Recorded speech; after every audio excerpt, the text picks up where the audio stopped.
लीलाओं के विषय में सुना। भगवान के द्वारा जो गोपियों के विरह को दूर करने के लिए महाराज किया गया, इस कथा को भी हमने सुना। गोपियों को भगवान श्री कृष्ण के अदृश्य हो जाने से भय बन गया। गोपियां डरने लगी भगवान श्याम सुंदर से कि हमारी कोई गलती के कारण कन्हैया हमसे रूठ ना जाए, इसलिए बड़े संभल कर के चलने लगी। गोपियों ने मन में विचार किया कि हमने यहाँ यमुना जी है और आने वाला जो महीना है कार्तिक का महीना है। एक कार्तिक के महीने में हम पूरा महीना व्रत करके माता यमुना से और कात्यायनी देवी से प्रार्थना करेंगे कि कन्हैया ही हमें हर जन्म पति के रूप में प्राप्त हो। ये गोपियां भगवान श्याम सुंदर को प्राप्त करने के लिए सूर्य उदय के पहले यमुना जी में जाकर के ओम नमो भगवते वासुदेवाय का जाप करके अब व्रत करने लगे।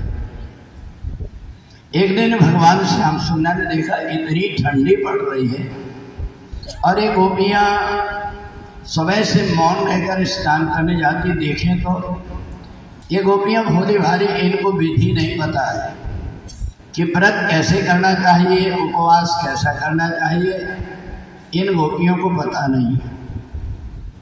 भगवान ने जाकर के देखा तो जैसे ही जाकर के भगवान देखते हैं तो गोपियां बिना वस्त्र के होकर के स्नान कर रही थी। भगवान ने मन में विचार किया कि इनको समझाऊंगा तो वैसे ही मानेंगे नहीं, ये हंसी में उड़ा देंगे। इसलिए भगवान ने उनके सबके वस्त्र उठाया और कदम के पेड़ पर चढ़े।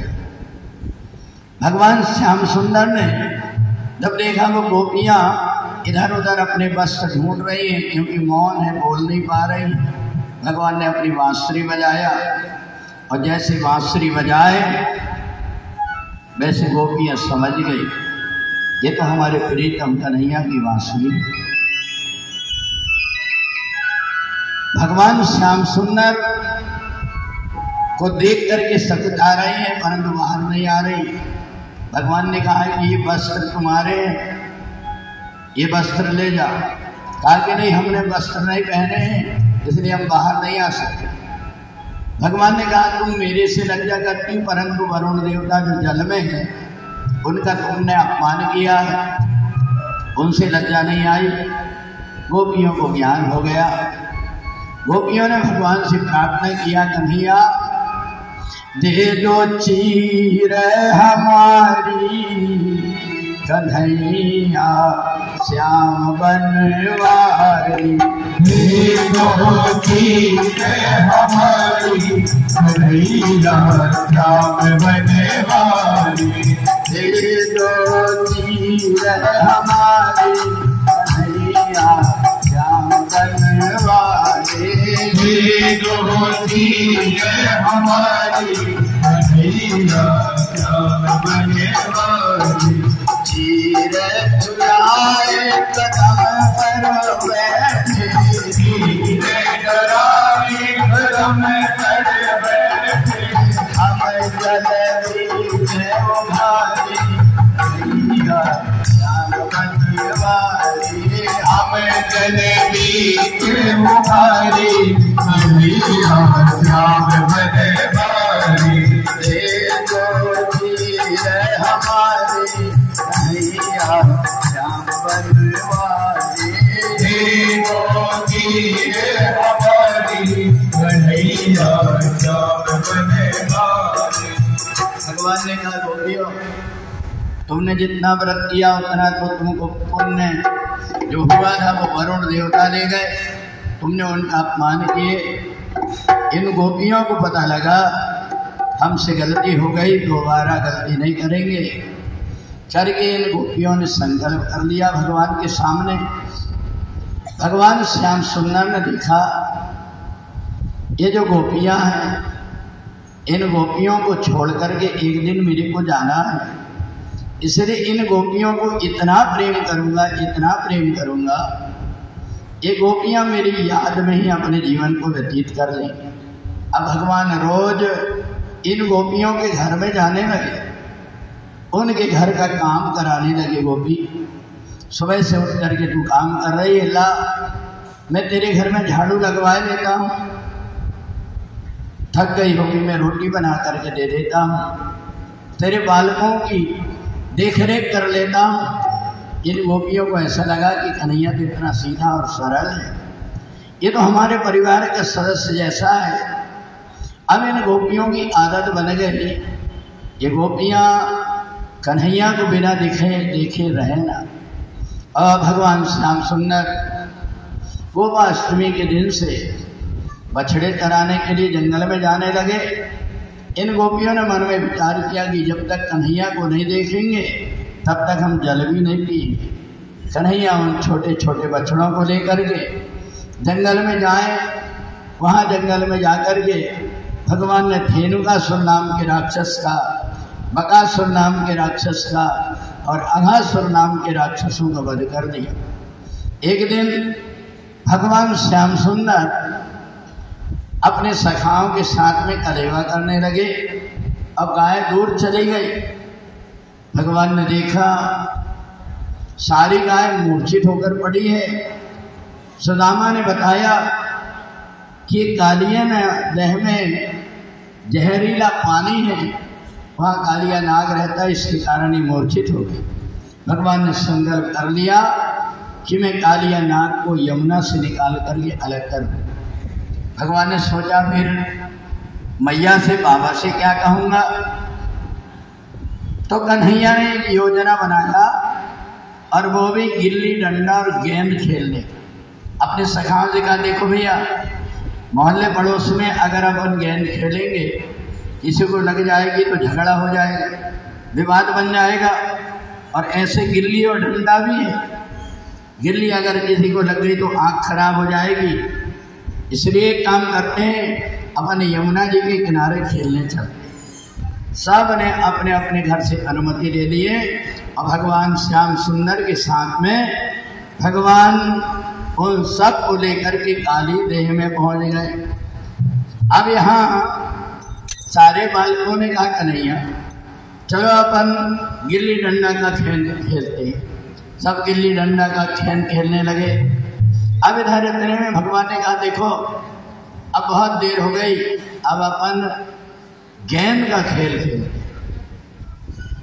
अब श्री रामा के पास गेंद है, श्री रामा देना।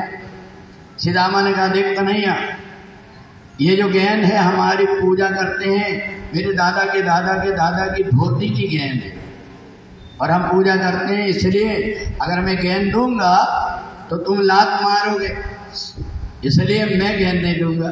भगवान ने कहा देखो अपन लात का मारने का नहीं खेलेंगे, अपन मारने का करते गला गेंद, एक दूसरे को मारने। कहा ठीक है, पर एक बात है, अगर मेरी गेंद फटी या मेरी गेंद घूमी तो फिर बोले मैं यही गेंद तेरे को ला करके दूंगा। अब सारे बाल तैयार हो गए। श्री रामा ने गेंद निकाल लिया और वो एक दूसरे को मार कर के गदा गेंद खेलने लगे। अरे काली देह पे खेलन आ गौरे मेरो बारो सो कन्हैया, काली देह पर खेलन आयो रे मेरो बारो सो कन्हैया, काली देह पर खेलन आयो रे मेरो बारो सो कन्हैया, मेरो बारो सो कन्हैया, मेरो छोटो सो कन्हैया, मेरो बारो सो कन्हैया, मेरो छोटो सो कन्हैया, हरी आयो रे मेरो बारो सो कन्हैया, काली देह पर खेलन आयो रे मेरो बारो सो कन्हैया, बारो सो कन्हैया, मेरो छोटो सो कन्हैया, मेरो बारो सो कन्हैया, मेरो छोटो सो कन्हैया, हरी खेलन आयो रे मेरा मारो तो कन्हैया सारी देव भर के लग आयो रे मेरा मारो तो कन्हैया। बोलिए बाबा बिहारी लाल की।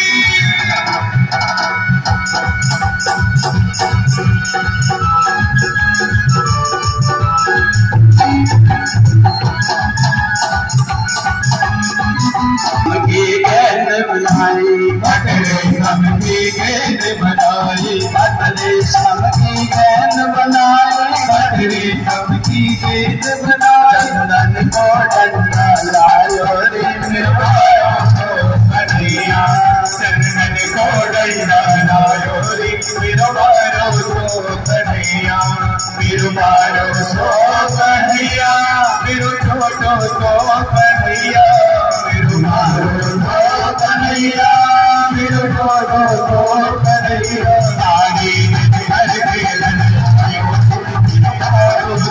कन्हैया सारी भर के लड़ायो रे मेरा कन्हैया।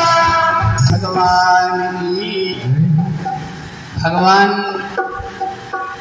गेंद का खेल खेलते खेलते काली देह में गेंद को फेंक दिए। अब सारे ग्वाल बाल जैसे पानी में गेंद गई ताली बजा बजा करके नाचने लगे। तो श्री दामा भी नाचने लगा। मनसुखा ने कहा श्री दामा तू क्यों नाच रहा? तो श्री दामा ने कहा तुम सब क्यों नाच रहे? बोले हम इसलिए नाच रहे हैं कि तेरे दादा के दादा के दादा की धोती की गेंद बहुत दिन की प्यासी थी, पानी पीने गई। बोले कैसे? बोले वो देख काली देह में गेंद पड़ी, अब तो जाकर के पकड़ लिया। श्री रामा ने कन्हैया को कन्हैया लाला मेरी गेंद दे दे। भगवान श्याम सुंदर ने कहा अरे भैया अभी तेरी गेंद को लेकर के आता हूँ। भगवान कदम के पेड़ पर चढ़े और वहाँ से जैसे कूदते हैं भगवान काली देह में चले गए। अब सारे ग्वाल बाल दौड़ करके मैया के पास आ गए। अरे मैया कन्हैया दादा तो गेंद लेने के लिए काली देह में चला गया। मैया ने जैसे ही सुना हाथ से मक्खन का कटोरा नीचे गिर गया। नंद बाबा आए, सामने से गिल्ली रास्ता काट दी। अब तो मैया रोने लगी, लगता मेरे लाला को कोई परेशानी न हो जाए। सब दौड़ करके जा करके देखें तो भगवान श्याम सुंदर गेंद लेकर के काली नाग के ऊपर नृत्य कर रहे हैं। काली नाग के ऊपर नृत्य करके भगवान ने 1 करोड़ कमल के फूल मथुरा भिजवा दिया कंस के पास। हमारे मामा जी रोज शिव जी की पूजन करते हैं, ये फूल उनको पूजा के लिए दे देना। कंस को जैसे पता लगा कि कालिया नाग के ऊपर कन्हैया ने फूल भिजवाया है, अब तो कंस की नाड़ी ठंडी पड़ गई। इतना विषैला सर उसके ऊपर नृत्य करके और उसके सिर के ऊपर कमल के फूल भेजा। अब तो कंस को चैन नहीं। रात में दिन में जिससे उससे पूछे ये बताओ वो कन्हैया कैसा है, कैसा दिखता है? बोले कन्हैया काला काला दिखता है, मोर पंख लगाता है, पीताम्बरी पहनता है। अब तो काली काली चीजों से कंस को डरने लगने लगा। भगवान श्याम सुंदर ने देखा कि मैंने कालिया नाग को नाथ करके और उसको रमण द्वीप भिजवा दिया। अब इन ग्वाल वालों को ये देख करके लगेगा कि मैं बहुत बड़ा कोई आदमी हूँ। भगवान छोटे छोटे कर्म करने लगे। भगवान श्याम सुंदर गोपी के यहाँ गए, वहाँ जाकर के देखा भगवान ने बढ़िया सी आटा घी में भून करके सत्यनारायण भगवान का प्रसाद बन रहा था। भगवान बैठ गए, अरे भाभी सुबह से कुछ खाए नहीं, भूख लगी है, दे दे, बढ़िया सुगंध आ रही। गोपी ने कहा सुन लाला, अभी सत्यनारायण भगवान की पूजा करेंगे, इसके बाद में तेरे को खाने को दे। भगवान को गुस्सा आई, बगल में देखा एक कुटिया छोटे छोटे बच्चों को दूध पिला रही थी। बच्चों को उठाया और ला करके वो सत्यनारायण भगवान की चौरंग में रख। बोले भाभी भगवान तेरा इंतजार कर रहे, इनको भोग लगा दे। जो आकर के देखी तो कुत्ते के बच्चे भगवान इन गोपियों के घर में जाकर के और जब गाय नहीं लग पाती थी उसके पहले बछड़ा छोड़ देते थे, और जब बछड़ा छोड़ दे तो पूरा दूध बछड़ा पी जाए, और ग्वालिन जब दूध लगाने जाए तो लात मारे। भगवान कहे अरे भाभी क्या कर रही? बोले दूध दोह रही लाला। बोले दूध नहीं मिलने वाला, दूध के बदले गाय का मूत ले ले तू। भगवान श्याम सुंदर को देख करके ये गोपियाँ बड़ी हैरत में पड़ गई कि छोटे छोटे बच्चे भी नहीं करते जैसी हरकत करते। एक दिन एक ग्वाल ने अपनी पत्नी से कहा कि देख मैंने बहुत दिन से अच्छा ताज़ा दही नहीं खाया हूँ, तू दही जमा दे। उसने बढ़िया दही जमाई, पता नहीं कब कन्हैया ग्वाल वालों को लेकर के आज पूरा दही खा गए और सब बालकों से लेकर के उसमें सुसु करके चले गए। अब वो खाने बैठे, बोले दही ला। जैसे उसने बिना देखे और ला करके डाली तो पूरा पूरा पीला पीला। आदमी ने चाट करके देखा, बोले ये तो खारा खारा है। भगवान श्याम सुंदर की बात समझ गई। कन्हैया आया था, उसने दही खा करके और मटकी में सुसु करके चला। अब तो सारी गोपियां मैया के पास पहुंच गई। अरे मैया सुन, तेरो बिगड़ गयो रे नंदलाल, सुन ले री यशोदा हमारी। बिगड़ गयो रे नंदलाल, री यशोदा तेरो बिगड़ गयो रे नंदलाल, सुन ले री यशोदा हमारी। तेरो बिगड़ गयो रे नंदलाल, सुन ले री यशोदा हमारी। सुनियो री यशोदा हमारी, सुनियो री यशोदा हमारी, सुनियो री यशोदा हमारी, सुनियो री यशोदा हमारी। बिगड़ गयो रे नंदलाल, सुनियो री यशोदा हमारी। बिगड़ गयो रे नंदलाल, सुनियो री यशोदा हमारी। देखन को तो है बड़ छोटो, देखन को ये है बड़ छोटो, काम करे ये बड़ो ही मोटो, काम करे ये बड़ो ही मोटो। लाल प्रेम की बात सुनियो यशोदा हमारी। ये तो गाने प्रेम की गान, सुनियो रे यशोदा हमारी। तेरो बिगड़ गयो रे नंदलाल, सुनियो रे यशोदा हमारी। तेरो बिगड़ गयो रे नंदलाल, सुनियो रे यशोदा हमारी।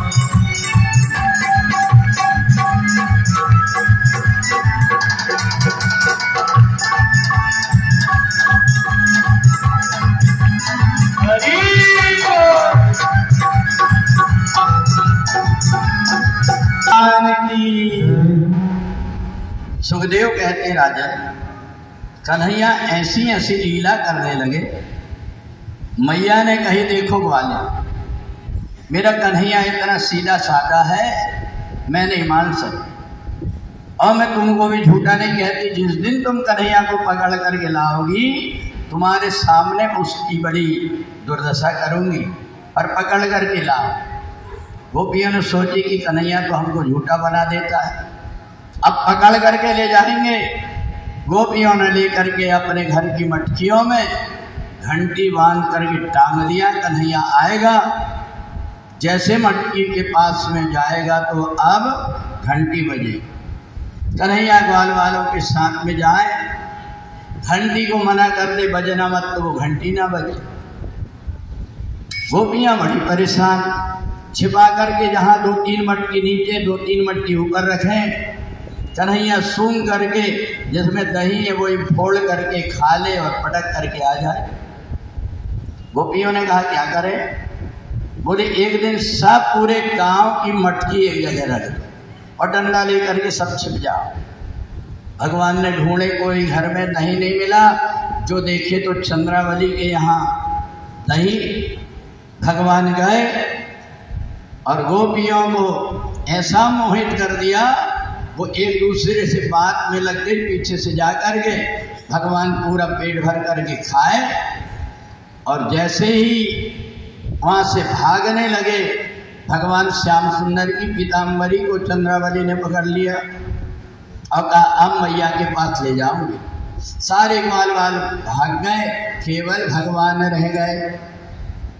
भगवान ने कहा अरे गोपी, तू तो हमेशा कहती है कन्हैया ये तेरा घर है, मैं अपना घर सोच करके आया, तू तो मेरे को चोर बनाने लगी।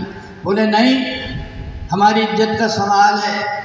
तेरी मैया कहती है तुम झूठी हो, मेरा कन्हैया सच्चा है, आज मैं तुझे पकड़ के ले जाऊंगा। और ऐसे ही नहीं, ढोल बाजा के साथ सब गोपियों को साथ में ले जाऊंगा। कन्हैया ने सोचे कि अब तो दिक्कत हो गई। भगवान जब चले, भगवान ने कहा अरे गोपी देख रही इतनी गर्मी पड़ रही है, मेरे को एक पीताम्बरी डाल। सिर पर भगवान ने पीताम्बरी ढांक लिए। अब इधर जब थोड़ी दूर चले तो जो गोपी चंद्रावली पकड़ करके ले जा रही थी, उसका आदमी बैल गाय लेकर के आ रहा था। भगवान ने बुलाया, अरे भैया कहाँ से आ रहा? बोले खेत से। बोले तू कहाँ जा रहा है? बोले आज इनके घर में निमंत्रण है, तो मैं निमंत्रण में जा रहा। तो उन्होंने कहा कि देख मैं बड़ा भूखा हूँ, मेरे को साथ रख ले। बोले चल। भगवान ने कहा एक काम कर, ये हाथ तेरा पकड़ाए देता हूँ मैं, तेरे बछड़े को लेकर के मैं घर चले जाऊँ। भगवान ने पीताम्बरी उड़ा दिए और गोपी से कहा अरे गोपी, मेरा ये हाथ दुखने लगा, जरा मेरा दूसरा हाथ पकड़। गोपी ने कही नहीं तू भाग जाएगा, पहले पकड़ा दे। भगवान ने उसी के आदमी का हाथ पकड़ा दिए और कमरिया ढांक करके भाग गए। सारी गोपियां जब गई, मैया यशोदा को आवाज लगाई, अरे मैया बाहर आ, 2 बित्ता की नाक लगाती मेरे बेटे को पकड़ के लेकर दे। आज तेरे को पता लगेगा कि एक पूत और आगी मूत। जे दे पकड़ करके लेकर के आई।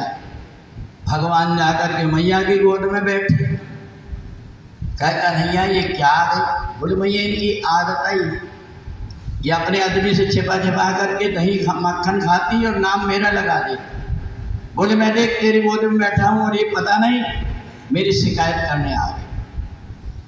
मैया नीचे उतर करके आई, देखी तो पीताम्बरी डाल करके और चंद्रावली पकड़ के खड़ी। बोल देख तेरे लाला को लेकर के आई। मैया ने धीरे से घूंघट उठाया, देख बड़ी बड़ी मूछी। मैया ने एक मुक्का मारी, पागल हो गई, भांग खाई। तो मेरे लाला को लाइए कि अपने घर वाले को ले आई। अपने घर वाला? बोल देख जो देखी हो तो वो घनसू, उनने भी 2 मुक्का मारी। तू कहाँ से मर गया? बोले निमंत्रण के लिए लाई हो कि मार रही? मैया ने कहा देखो मैं समझ गई मेरा कन्हैया ही सच्चा है, तुम सब झूठी। भगवान मैया लौट करके आए तो मैया ने पूछी, कन्हैया एक बात बता, ये जवान जवान बहुओं की बात मैं नहीं मानूंगी, पर ये बुजुर्ग महिला जो मेरी सास के बराबर है, ये तेरी शिकायत क्यों कर रही? बोले बताऊं मैया? बोले हाँ बता। ये सब मुझसे जलती हैं, मुझे झूठा दोष लगाया। मैया मैं सच कहता हूँ, मैंने नहीं माखन खाया। ये सब मुझसे जलती है, मुझे झूठा दोष लगाया। मैया मैं सच कहता हूँ, मैंने नहीं माखन खाया। मैया मैं सच कहता हूँ, मैंने नहीं माखन खाया। मैया मैं सच कहता हूँ, मैंने नहीं माखन खाया। ये सब मुझसे जलती है, मुझे झूठा दोष लगाया। मैया मैं सच कहता हूँ, मैंने नहीं माखन खाया। मैया मैं सच कहता हूँ, मैंने नहीं माखन खाया। भगवान ने कर दिया, मेरे घर में रहा जो माखन, क्यों बाहर करूँगा चोरी, क्या चोर तुम्हें लगता हूँ, बदला तेरी मैया मोरी। मेरे घर मेरा जो मांगल, क्यों बाहर करूँगा चोरी, क्या चोर तुम्हें लगता हूँ, बदला तेरी मैया मोरी।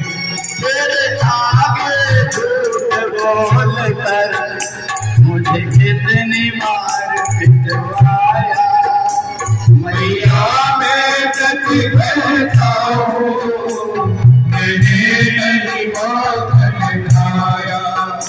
मैया मैं सच कहता हूँ, मैंने नहीं माखन खाया। ये सब मुझसे गलती है, मुझे झूठा रोग लगाया। मैया मैं सच कहता हूँ, मैंने नहीं माखन खाया। मैया मैं सच कहता हूँ, मैंने नहीं माखन खाया। भगवान ने सब गोपियों को झूठा पाड़ दिया, अपन सच्चे बने। चंद्रावली ने कहा कि इनने मेरे साथ ऐसा किया है, इसलिए मैं इसका बदला। अब तो भगवान श्याम सुंदर खिरका में सोए हुए थे। चंद्रावली ने भगवान की बांसुरी चुरा करके और छिप करके चली गई। अब भगवान ढूंढने गए। भगवान ढूंढते मेरी बांसुरी कहाँ गई।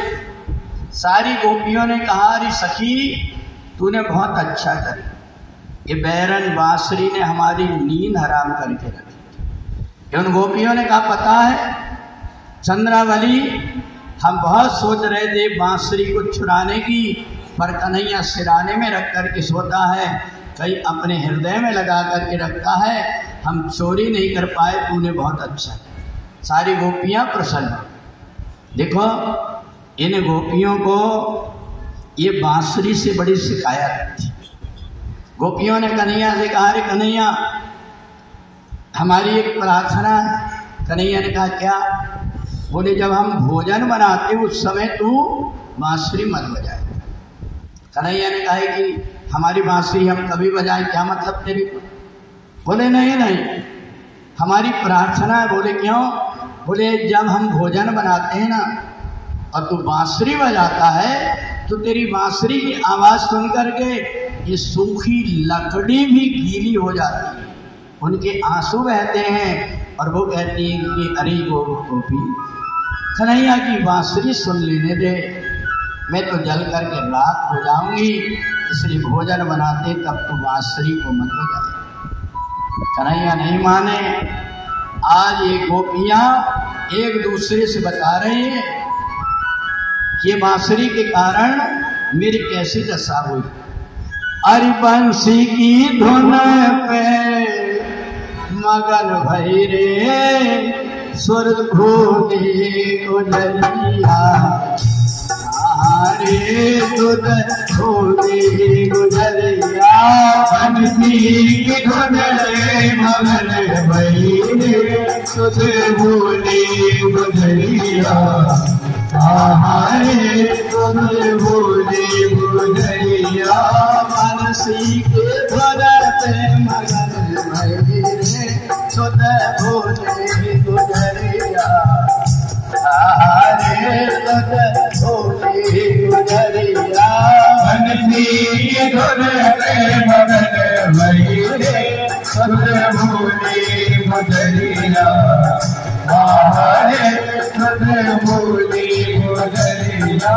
कान का कुंडल नाक में पहन लई, कान का कुंडल नाक में पहन लई, नाक में पहन लई भैया, नाक में पहन लई, नाक में पहन लई भैया, नाक में पहन लई। मांग में गजरा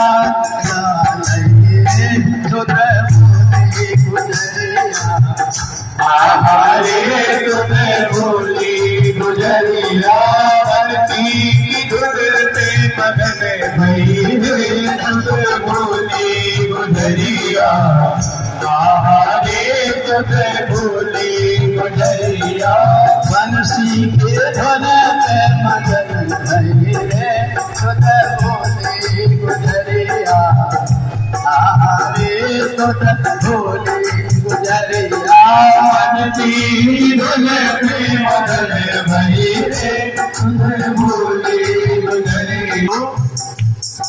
जरा मेरी थाली परस दे। और ससुर ने कहा कि एक टोकरा भूसा गाय को रख दे। इतने में कन्हैया की बांसुरी बज गई और बहू से काम उल्टा हो गया। भूसा को टोकना सासू को रख दई, भूसा को टोकना सासू को रख दई, भूसा को टोकना सासू को रख दई, भूसा को टोकना सासू को रख दई। दाल भात खाए तो कर सजाई रे तुझे भूली गुजरिया, हरे तुझे भूली गुजरिया, बंसी की धुन में मगन भई रे तुझे भूली गुजरिया, हरे तुझे भूली गुजरिया।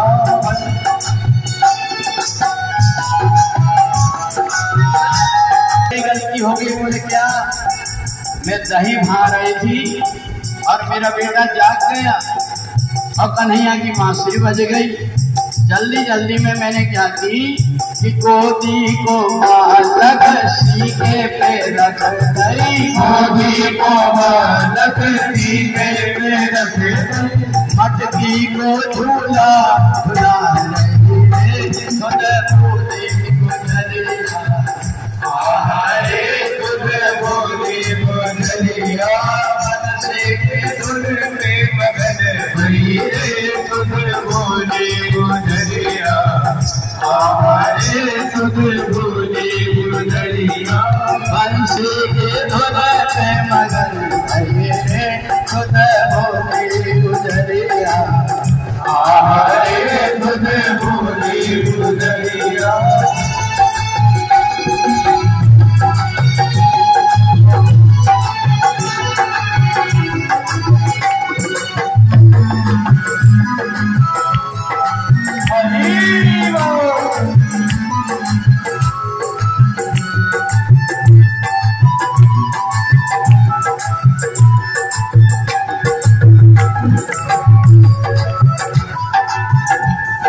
जब बांसुरी नहीं मिली, पूरे गोकुल में ढूंढ डाले परंतु कहीं नहीं मिली, क्योंकि वो बांसुरी को लेकर के चंद्रावली अपने ससुराल रिठौरा गांव चली। अब जब गोपियों ने देखा कि कन्हैया ने न पानी पी रहा है न भोजन कर रहा है, तो गोपियों को दया आ गई। गोपियों ने मैया से जाकर के बता दी, अरे मैया, कन्हैया की बांसुरी चंद्रावली रिठौरा गांव ले गए। अब तो कन्हैया को पता लगा। कन्हैया एक साड़ी लेकर के मैया के पास पहुंच गए। अरे मैया, मेरे को जरा तू गोपी बना दे, ये साड़ी पहना दे। बोले लाला क्या करोगे? बोले पहले पहना दे मैया। मैया ने पहनाई और पहना करके जब बढ़िया से लेकर के श्रृंगार करी, आँख में गजरा लगा दी, बालों में मांग भर दी, बिंदिया लगा दी, हरवा पहना दी, कंगन पहना दी, बाजूबंद पहना दी, कमर पटा, और जब पायल पहना करके महावर लगा दी, पूरे हाथ में मेहंदी लगा दी, तो मैया ने लेकर के काला टीका लेकर के कन्हैया को लगाया। मैया ने कहा, जैसे काला टीका लगाया, कन्हैया कहता है मैया तूने ये क्या कर दी, ये काला टीका क्यों लगाई? बोले लाला, मैंने इसलिए लगा दी कि तेरे को देख देख करके मेरी ठीठ ना लग जाए, तेरे इतना सुंदर दिख रहा है तू। एक बात बताऊं लाला, भगवान ने अच्छा किया कि तेरे को लाला बनाया। अगर लाली बनाता तो पता नहीं कौन लेकर के उड़ जाता था। और दूसरी एक बात और, तेरे को अगर लाला भी बनाया है तो अच्छा हुआ काला बनाया, अगर गोरा होता तो पता नहीं तू और क्या कर। भगवान श्याम सुंदर ने कहा मैया मेरे को कोई पहचानेगा तो नहीं? बोले नहीं पहचाने। भगवान सीधे चले गए रिठौरा गांव और वहां जाकर के पूछ लिए कि चंद्रावली कहाँ रहती। बोले वही बिल्डिंग सामने वाली में रहती। भगवान ने नीचे से आवाज लगाए, अरे बहन चंद्रावली। चंद्रावली ने देखी, मेरे ससुराल में बहन कहाँ से आ गई, देवरानी जेठानी अगर बात रहती इस बहन वाली। जो देखी तो नीचे गोपी खड़ी। चंद्रावली ने कहा, बहन तू कौन है? बोले ले, तू मेरे को नहीं पहचानी, मैं मामा की तू फूफा की, अपन बहने बहने। बोले फिर शादी में क्यों नहीं आई? अरे बोले तेरी शादी हुई उसी समय तो मेरा गोना हो गया था, इसलिए मैं मिलने के लिए आई हूँ। देख तेरे लिए कितने कितनी अच्छी अच्छी चूड़ियाँ लेके आए। चंद्रावली नीचे आई, आकर के बैठा ली पैर धो करके। और वृंदावन में क्या होता, जब पैर धोते थे ऐसे पैर दबाते। चंद्रावली ने जैसे पैर दबाई, बोले बहन तेरी ये पिंडी तो मर्दों जैसी कर्री कर्री लग रही। कन्हैया ने सोचे कि कहीं ऐसा ना हो जाए कि पहचान में आ जाए। बोले नहीं नहीं, मैं गाय चराने जाती थी ना, गाय के पीछे दौड़ना पड़ता था, इसलिए पिंडी मेरी काढ़ी। बोले चल जल्दी से अपन पानी ले आते हैं, तू दूर से आई है, अपन भोजन बनाते। भगवान ने पानी कभी नहीं लिए। कुआं में पानी लेने के लिए जब ले गई तो चंद्रावली ने फिर मुंह में हाथ रखा। बोले बहन तेरी चाल तो ऐसी चल रही मर्दों जैसे। भगवान ने सोचा जल्दी यहाँ से निकल लो, नहीं पकड़ा जाएंगे। जल्दी से भोजन बना और भगवान ने खाए और देख लिए बांसुरी रखी थी, उठाए, साड़ी उठा करके खोल करके थैले में रख लिए और नीचे उतर करके आकर के कहती, अरे चंद्रावली। चंद्रावली दौड़ के आई, मेरी बहन नीचे कैसे पहुंच गई? जो देखी तो कन्हैया खड़े। बोले मैं तेरी बहन, मैं नहीं, तेरा खासा मुंह खासा मुंह। भगवान इतने हैं कि वो चंद्रावली को छल करके लेकर के आ गए। अब तो चंद्रावली उसी रूप को देख देख करके पागल जैसी होकर के पूरे रिठौरा गांव में घूमने लगी और थोड़े दिन ससुराल में रही और लौट करके वृंदावन में आकर के और वहीं कन्हैया की याद में जहाँ तहाँ भटकते रहे। इसलिए सुखदेव जी कहते हैं, राजन भगवान श्याम सुंदर की बड़ी माधुर लीला है। जितने दिन भगवान रहे उतने दिन गोपियों के साथ में उन्होंने महाराज किया। ये चंद्रावली भगवान की रास में जाकर के आनंदित होती। सारी सखियां रोज बढ़िया नए नए श्रृंगार करके राधा रानी को साथ में लेकर के और निधिवन जाकर के और वहाँ पर भगवान के साथ रास कर। एक गोपियाँ एक एक करके श्रृंगार बनाती। आज राधा रानी का श्रृंगार कर रही हैं। राधा रानी से कह रही चलो अब समय हो गया रास का। सारी सखियाँ तैयारी कर रही है राधा रानी की पूरा श्रृंगार बना करके और राधा रानी को लेकर के सखियाँ रास में जा रही हैं। चलो सखी कर लो श्रृंगार, जाना है हमको कान्हा के पार। वो घड़िया गलिया गलिया कान्हा के दर्शन हमें पाना है। कान्हा के दर्शन हमें पाना है। कान्हा के दर्शन हमें पाना है। कान्हा के दर्शन हमें